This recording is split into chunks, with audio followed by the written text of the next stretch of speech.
Big word, very simple concept, apologetics, which is the practice of building an intellectual defense for the truth claims of the Christian faith. Why do we believe what we believe? In an intellectual logic reason why.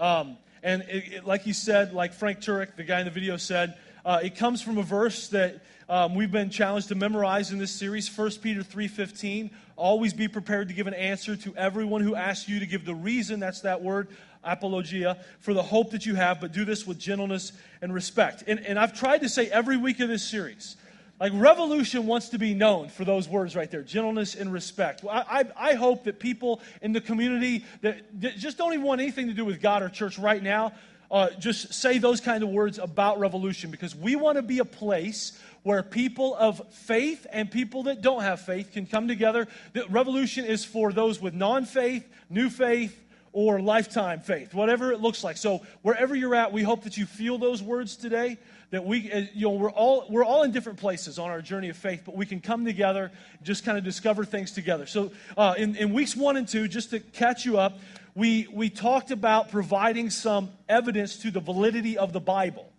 And we did that by just looking at 4 books within the bigger library books called the Bible. We looked at the Gospels, Matthew, Mark, Luke, and John. I don't have time to go over all that. We looked at manuscripts. We looked at the authors themselves.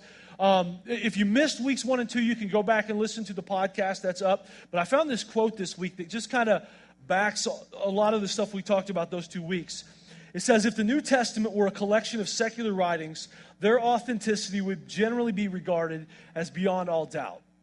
F.F. Bruce, professor at the University of Manchester. There's just so much evidence supporting the New Testament, specifically the Gospels. And again, if you missed it, check it out. Then last week, we started going a different direction. We went really old school last week. We heard a video talk by Andy Stanley. He's a pastor in Georgia. And he started talking about how for the first 300 years of Christianity, the debate was centered on an event, not a book. Andy said Christianity made its greatest strides the 282 years before the Bible even existed.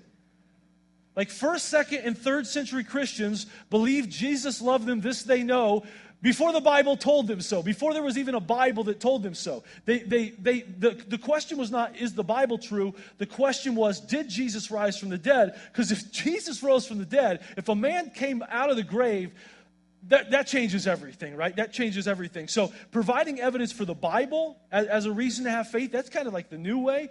The really old school way is providing evidence for this event that we call the resurrection. So this final week of old school, we're going to talk about and provide evidence for this event called the resurrection. Did Jesus rise from the dead?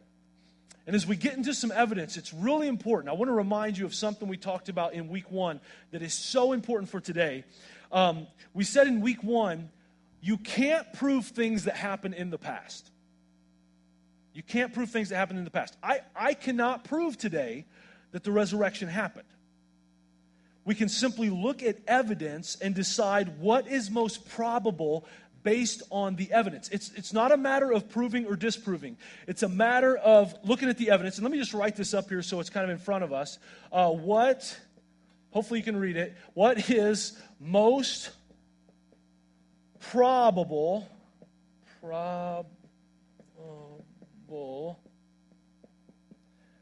based on evidence? And this is what historians do, right?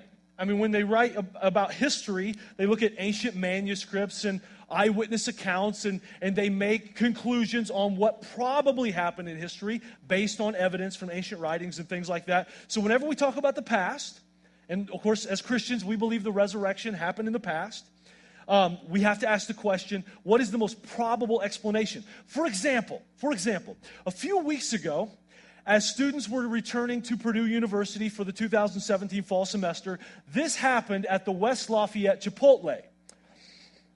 Now listen, before you start slamming Purdue and using this picture as ammunition to make fun of one of Indiana's most prestigious colleges, you got to understand, there are countless possible reasons and explanations for this to happen. Now, some people might think a Purdue education might have caused this. That is not my opinion.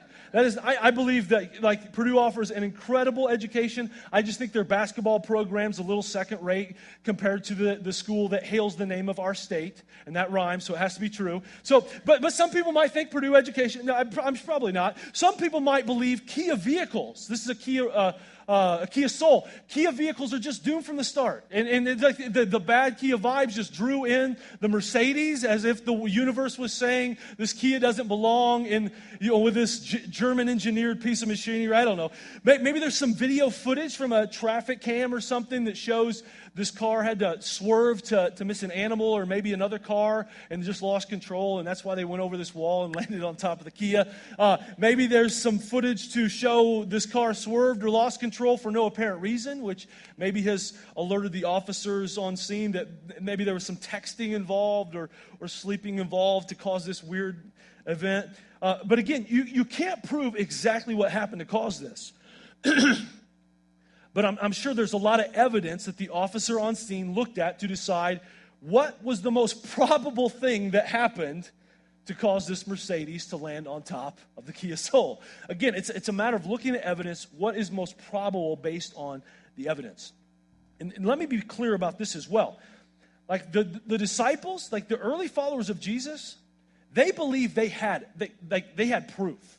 Not just evidence, they had proof. And they even talked about this, the early followers of Christ. This is written by a guy named Luke, a doctor. We talked about him a couple weeks ago. And here's what he says in Acts chapter 1, verse 3. It says, during the 40 days after he, that's Jesus, suffered and died, he appeared to the apostles from time to time, and he proved to them in many ways he was actually alive. And he talked to them about the kingdom of God. Like, that's proof, right? I mean, this guy that was hanging dead on a cross comes back to life, talks with you. I mean, it has breakfast on the beach by the Sea of Galilee, and then Thomas, this guy, touches his resurrected body. Like, they had proof. But today, we don't have proof. We have to look at the evidence and decide what is most probable based on the evidence. So are you ready to look at some evidence today? A few of you. Good. Awesome. Like 2 people in this middle section. Okay. So, like I said last week and the weeks before, there's way more information than like a usual Sunday in this. But if you can hang with some of this information, like the conclusion at the end it's awesome. Like, it's really cool. So, we're going to look at the resurrection story from the account of an eyewitness named John. If you want to, you can turn to John 20. We have 4 accounts in our Bible of the resurrection. One of them is John, a guy that saw this stuff happen, an eyewitness. And maybe if you're skeptical about the resurrection, maybe you're like skeptical about supernatural events like this or whatever, maybe you're thinking, but aren't you trying to prove the Bible with the Bible by looking at some Bible verses? Again, I'm not trying to prove anything. And I'm definitely not trying to prove the Bible today. We're going to look at one event. We're going to provide evidence to support the validity of one single event in history called the resurrection, and we're going to do that with the use of eyewitness historical accounts, some of them that just happen to be in our Bible, some of them, as we'll get to later, do not happen to be in our Bible. So we're going to start with an eyewitness named John. He had firsthand evidence that he saw with his own eyes, and then he was in relationship with some people that also saw some things, as we'll see in the story. So John chapter 20, here's how it starts. It says, early on Sunday morning, while it was still dark, Mary Magdalene came to the tomb and found that the stone had been rolled away from the entrance. And we could stop right there and get a little bit of evidence just from this little part of the story already. Just the stone itself is evidence. The accounts of the resurrection, there's biblical accounts and others that state that there were Roman guards stationed to guard the tomb of Jesus 24/7. Because there's all kinds of rumors going around. The disciples were going to steal his body and claim that he rose from the dead and all this stuff. Matthew, another eyewitness of this event, he talks about how there was a Roman watch of guards, which we think there was probably at least 4 Roman guards stationed outside the tomb. 3 were on watch at all times while 1 slept, kind of on rotation. So also he talks about how the tomb was sealed with a Roman seal. And what that meant was, like if it was open, if that seal was broken, it meant the death of all the guards and probably the death of their superior. So think about this. The average size of a grave or a tombstone back in this day, depending on what type, was about 4 to 6 feet in diameter, 1 to 2 tons, 2,000 to 4,000 pounds, somewhere in there. But amazingly enough, two men, could roll the stone into place. And you can kind of see it here. They would roll the stone into place, wedged between this wall and the entrance to the tomb usually. And two guys could get it to roll into place because it was elevated. It was sitting in a groove, elevated above the entrance, so they could use gravity to get it down into place in front of the tomb. The hard part was removing the stone. It would take the use of several men, maybe even some sort of machinery that was available to get it to move up against gravity, 4,000 pounds, against gravity. So how in the world, this is what I kept thinking this week, how in the world could the disciples have tiptoed around sleeping guards, rolled a 4,000-pound rock uphill, stole a 200-pound human body in the middle of the night without alerting anyone?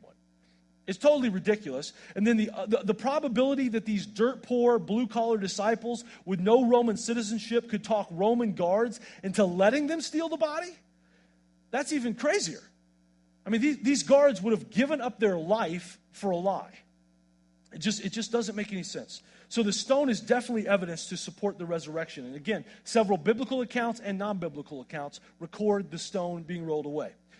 But that's just the beginning. We got to keep going. So Mary Magdalene arrived at the tomb to find the stone rolled away. Verse 2, she ran and found Simon Peter and the other disciple, the one whom Jesus loved. And that's John. He's talking about himself.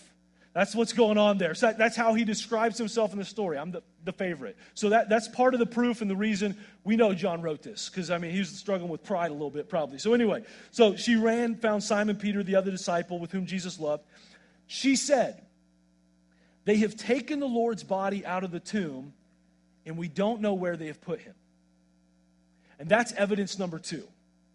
She said. Like if someone ever asks you, like, how do you know, or like, why do you believe in the resurrection? Or if maybe you're just having a conversation about it, you can state, I believe in the resurrection because she said. And then you have to explain it because it won't make much sense. But here's what I'm saying. If they made this story up, if the gospel writers made this story up, there is no way they would say that the initial message carrier was Mary Magdalene. There's no way they would say that Mary M. arrived first at the tomb if they were making this story up. They would have never fabricated this detail in the story. For one, Mary Magdalene was once demon-possessed. She had a reputation. Of course, news did not spread real fast back in this day. There's no Twitter, right? So a lot of people still knew Mary as this little bit off her rocker, not the most upstanding citizen. So using Mary Magdalene as the first eyewitness at the tomb would be like if the resurrection happened today, like saying Marilyn Manson arrived at the tomb. Like if Marilyn Manson became a follower of Jesus, like Marilyn Manson arrived first. People would be like, doesn't he shave his eyebrows and wear mascara or something? I don't know. But just, they would have used a more reputable person as first character on scene. And here's the other part, and this is an even bigger deal. Mary Magdalene was a woman. And you're like, no duh. Her name's Mary. If you're a guy named Mary, I'm sorry, okay? Just change it. That's all. I'm not even going to, that's it. You'd be trying to prove your masculinity your whole life, right? But here's what I mean by she was a woman. Anyone trying to pass off a false resurrection story as the truth would never say that women were the first witnesses at the tomb. Because in the first century, a woman's testimony was not considered on par with that of a man. Like if you were in the synagogue and someone was being accused by a woman, and a woman was making accusations against this person, and here's what I saw and all this, but there was a man that was on the other side supporting the accused, the man's word would always hold more weight than the woman, no matter what the evidence said. It's not right, it's just how the culture was at the time. If they wanted to invent a story that would carry more weight, they would have absolutely said something like, the brave and valiant disciples arrived at the tomb first. The fearless, lion-hearted men approached the tomb and realized that the stone had been rolled away, so the heroic men made their voyage into the heart of the tomb.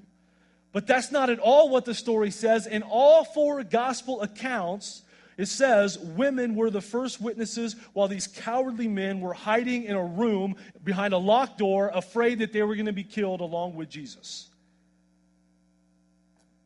This would not be the way you would record the story if you wanted to convince people, especially in the early days of Christianity, that the resurrection happened. The way this story is written would be harder to believe. The only reason you would put these details down, the only reason you would write this, is if this is how it happened. If this is how the story took place. And someone said, I found this theory this week. I did not say this. Someone said this, that the reason God sent the women first is so that word would spread faster. Now, I did not say that, okay? But even if that's true, even if that's true, this would not be the way to fabricate a story to convince people that Jesus rose from the dead. So the stone and the fact that women arrived first, specifically Mary Magdalene, big pieces of evidence. Let's keep going with the story. Verse 3. Peter and the other disciple started out for the tomb. They were both running, but the other disciple outran Peter and reached the tomb first. Again, we know John wrote this because he's like, I got there first. He stooped and looked in and saw the linen wrappings lying there, but he didn't go in. Then Simon Peter arrived and went inside. He also noticed the linen wrappings lying there, while the cloth that had covered Jesus' head was folded up and lying apart from the other wrappings. Then the disciples who had reached the tomb first also went in, and he saw and believed, for until then, they still hadn't understood the scriptures that said Jesus must rise from the dead. And this is another part of evidence. The linen wrappings, like the grave clothes. Because in a literal sense, against some of the statements we use around Easter time in our culture, the tomb wasn't really empty. The tomb wasn't really empty. Like John went into the tomb, looked over to the side, and there were the grave clothes of Jesus empty, kind of caved in, without a body in them anymore. It rocked his world. John never got over this event and what he saw right here. And they might have thought at first, like if it was really empty, they might have thought, okay, where'd they move his body? Where'd they put the body of Jesus? But then they see these blood-covered grave clothes that once held a body that are now empty. And they're like, something happened here. Something supernatural happened here. The first thing that stuck in the minds of the disciples was not the empty tomb, but the empty grave clothes. And then here's the biggest piece of evidence, verse 10. Look at this. Let's read this together. Ready? Then they went home. One more time. This is so big. This is so big. Then they went home. I don't think you understand how big it is. One more time. One more time. Then they went home. If you're familiar with some of what happens next in the story, it's pretty crazy. In the next chapter, Jesus enjoys breakfast, some fish on the beach with his disciples by the Sea of Galilee. Galilee was where Jesus was born. It was home. And he tells them either during this breakfast or another meal they shared during the time between the resurrection and the ascension where Jesus went back to heaven. It says this in Acts 1:4. Once when he, Jesus, was eating with them, he commanded them, do not leave Jerusalem. Jerusalem was home. Palestine. The next chapter in Acts, it talks about how the first time the message of the gospel, the message of the cross and the resurrection was proclaimed to a mass of people was in the city of Jerusalem. The first time the masses started hearing about it was in the city of Jerusalem. Jerusalem is where everything went down. Jerusalem was home. Just outside of Jerusalem, Golgotha, the place of the skull, that was where Jesus was crucified. It was like a suburb of Jerusalem. Jesus was buried right outside of the city of Jerusalem. And here's the huge part of evidence. They didn't start spreading the message of the resurrection in a faraway place where corroboration of the story would be impossible. I mean, that's how you get people to believe a lie, right? You describe it to people that can't corroborate the story. You go somewhere where they can't vouch for the story, or they can't, like they just believe it because they don't have anybody else to kind of look to. I had a friend back in school, and some of you would know him, so to protect his identity, we'll call him Fred. And Fred was a great storyteller. And he made them all up. Like, he made all these crazy stories up. One I'll never forget. He went on vacation with his family at this hotel, came back, and he told me that at the hotel they had hoverboards. Like hoverboards from like the Back to the Future movie. It was big at this time. Back to the Future Part 2 came out where, Marty McFly, right? He kind of goes on the hoverboard and Biff chases him. He comes back from vacation telling me they had hoverboards there. And of course, I never believed him because I knew him. And I was with him a lot. And I could fact check him by asking people that were with him when he claimed to be on a hoverboard kind of thing, right? Well, one summer, my cousin John came to visit from Missouri. And him and Fred kind of hit it off. And John, for the first few days, he bought everything Fred said. He thought Fred was the most interesting man in the world. Until he started finding out from other sources what Fred was saying was a complete lie. He made all these things up. Make sense? Like there were people around. So this is so big. The disciples of Christ did not go to Athens or Rome to preach that Christ was raised from the dead. They started spreading the news in the very place where it all took place. They went right back to the city of Jerusalem, where if what they were teaching was false, it would be found out immediately. You just go ask somebody else. But they're like, the evidence is so compelling, meaning over 500 of us now have seen Jesus in resurrected form. We're going to start this movement right in the city where it happened. And Peter could get out on this porch in Jerusalem and say, Jesus is alive, and if you don't believe me, go talk to Maximus, the guard. He's going to be killed in a couple weeks because of what happened, but just go talk to him right now. He'll vouch for me. And John, another disciple of Jesus, he saw the empty grave clothes. Matthew, go talk to him. Thomas, he touched his resurrected body. Over 500 people. Paul Alpheus, a 19th century theologian, he says this: the resurrection could have not been maintained in Jerusalem for a single day, for a single hour, if the emptiness of the tomb had not been established as a fact for all concerned. They went home. The movement started in the very place where everything happened, and it couldn't be denied. And then from ground zero, the news spread all over the place. Both Jewish and Roman sources and traditions admit an empty tomb. Those sources range from a historian named Josephus to the compilation of Jewish writings called the Toledoth Jeshu. Several sources, what I'm getting at, several sources where the author wanted it to be false, but the evidence was so compelling, they said it had to have happened. And Dr. Paul Meyer, he calls this positive evidence from a hostile source, which is the strongest kind of historical evidence you can have. Positive evidence from a hostile source. Pretty much, in essence, it means if a source admits a fact decidedly not in its favor, then that fact is genuine. It'd be like OJ trying on the gloves in the courtroom and looking at the jury and be like, man, these fit pretty good, don't they? Like, he wouldn't have any reason to say. It'd be like LeBron James doing a press conference this weekend and being like, yeah, I'm the cause of Kyrie Irving leaving Cleveland. All the rumors the sports commentators are saying, it's all true. I did it. I pushed him out. Positive evidence from a hostile source. You get what I'm saying? Corroborating sources that wanted the story to be false because it damaged what they did. It damaged their reputation. But the evidence was so strong to the fact that it happened that they're like, it had to have happened. They had to admit it. One more source like this was Gamaliel, a member of the high Jewish court, the Sanhedrin, the very group of people that had Jesus crucified. They hated Jesus. Gamaliel put forth the statement, the rise of the Christian movement was God's doing. He could have not done that if the tomb were still occupied. And really, even the disciples had nothing to gain. The followers of Jesus had nothing to gain from spreading this story. We talked about this a couple weeks ago. By insisting the resurrection occurred, they got excommunicated from the church, beaten, tortured, and killed. Last time I checked, that's not some perks. That's not a list of perks that you want, right? They had every motive to say it didn't happen and no motive to say that it did. J. Warner Wallace, he's a cold case homicide detective who wrote the book Cold Case Christianity. Great book to check out. He points out there are 3 reasons that people commit crimes or invent conspiracies: money, sex, or power. None of these motives were present for the disciples. And all of this has compelled a historian named Paula Fredrickson, a historian at Boston University, to say, I don't know if they saw the resurrected Jesus, but they must have seen something. They must have seen something. But there's two guys, and this is the last part of the evidence. There's 2 guys that this news spread to that was so unlikely.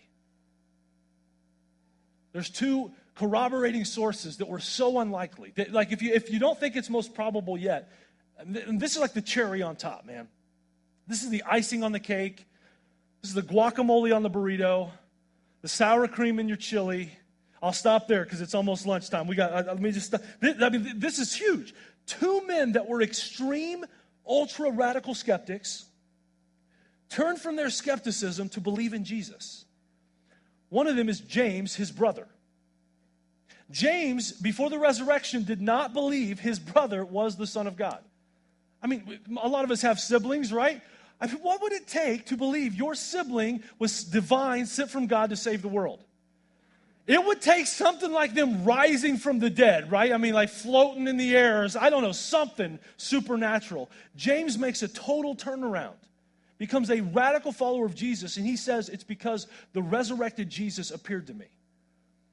Second most unlikely convert, Saul of Tarsus. Saul changed so radically that he changed his name to Paul later in life. He believed in his early days Christianity was dangerous and destructive. He did everything he could to stop it, to torture and kill Christians, to arrest Christians. And then Saul does the biggest 180 in the history of 180s. He goes from enemy to promoter. Enemy to promoter. He later wrote about what people were saying about him because of this transition. In Galatians 1:23, all they knew was the people were saying, the one who used to persecute us is now preaching the very faith he tried to destroy. And what happened? Like, what causes that? Saul that became Paul, he said it's because the resurrected Jesus appeared to him. And again, maybe you're like, but aren't you trying to, you're proving the Bible with the Bible. No, I'm not proving anything. I'm just providing evidence to a single event in history, through sources that were around at the same time and in the same vicinity of the event. The evidence of the resurrection through eyewitnesses. And Paul was so moved by what happened in his life that he later wrote about it to this church in the city of Corinth. And just listen into this. Listen to what he says. This is big. Brothers and sisters, I want to remind you of the gospel I preached to you, which you received and on which you have taken your stand. By this gospel you are saved. For what I received, I passed on to you as of first importance, that Christ died for our sins according to the Scriptures, that he was buried, and that he was raised on the third day according to the Scriptures, and that he appeared to Cephas, and then to the 12. And after that, he appeared to more than 500 brothers and sisters at the same time, most of whom are still living. You can go talk to them. They're still walking around, though some have fallen asleep. Then he appeared to James, the brother of Jesus, then to all the apostles, and then last of all, he appeared to me also. And then down in verse 17, Paul believed the evidence was so strong supporting the resurrection. He said, and if Christ has not been raised, then your faith is useless and you're still guilty of your sins. But in fact, Christ has been raised from the dead. He's the first of a great harvest of all who have died. So you see, just as death came into the world through a man, now the resurrection from the dead has begun through another man. Just as everyone dies because we belong to Adam, everyone who belongs to Christ will be given new life. Because of the resurrection, every person has the opportunity to have their own resurrection experience, their own new life, their own fresh start.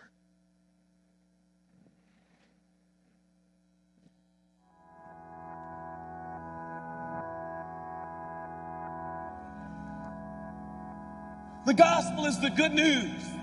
It's the good news about God sending his son Jesus, who came to triumph in this life,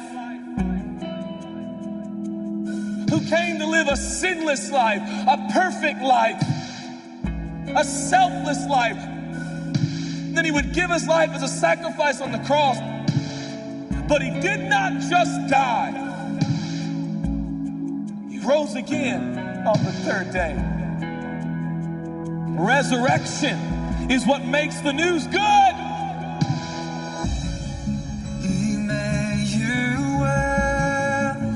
you are here with us. You are here with us. Unfailing love, you have overcome. You have overcome. We keep preaching the victorious champion that our King Jesus really is. Jesus is the resurrection. am the life. Jesus is the victorious King of ages. He made you well. You are here with us. You are here with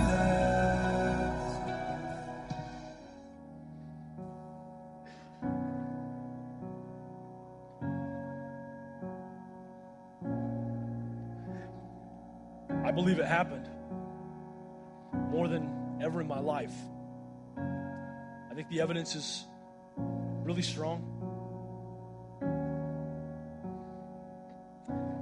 The biggest evidence to me,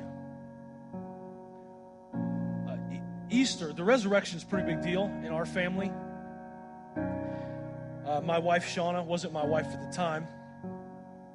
It was Easter Sunday of 2000 when she gave her life to Christ. And I saw with my own eyes a resurrection. I saw my wife become a new person. My future wife, didn't know at the time. I saw her become a totally new person. And now, looking back on that event, I believe now more than ever, what I saw was a resurrection, it really happened.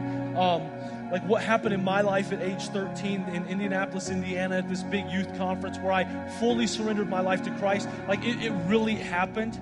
It was a real resurrection. What happened in my son Jacob's life about a year ago during our family devotions, just kind of out of the blue, wanted to become a follower of Jesus. It was like a literal, life change resurrection took place. And I believe it can happen for anybody in the room today. Jesus conquered death, and he can conquer it in your life. And I just wonder if it's anybody's day today to have that resurrection, to come, you've been in the tomb, it feels kind of dark, it feels a little empty, broken, whatever it may be, and it is about time to just walk out of that into the new life God has for you. And we want to give an opportunity, a moment, a time in this experience for you to do just that. Maybe you've never given your life to Christ. And my prayer has been through this series that each week is one step, maybe just one step closer to the step you might take today. That maybe if you've wandered away, if you've kind of done your own thing, or it's not been real, it's not been a total resurrection, maybe today would be that day where you look back on August 2017, that's where some things really changed. And I just want to lead you, if you want to take that step, I want to lead you in a time of prayer. For the followers of Jesus here, maybe you would just pray for those taking this step. Every single time we offer this, there are people in the room that are just taking that step toward Christ, surrendering their life. So let me just pray for those taking that step right now. God, I believe many people are moving one step closer to you. Whatever that looks like in this room, I don't know exactly. I think maybe some non-believers are I don't know, it just seems to make sense. And at the heart level right now, it just seems to make sense. I'm ready to take that step. God, I pray for my friends right now that are moving in your direction, that this would just be a huge start. And if you want to take that step, it's just, there's no formula. It's as simple as saying, God, I need you. I accept what your son did for me. I just need a new start. I just need a change. And I just need a resurrection. I just need something new, God. So right now, take what I have, make it new, change me. Let this be a moment where I'm never the same. Let this be a moment where everything in my journey becomes new. God, I pray right now for those taking this step. It would be so big, so transforming, God, that it would not stay in this room, but it would go forward in their life, in their actions, in their family, in their workplace. Thank you for what you're doing right now in this room. We pray this in Jesus' name.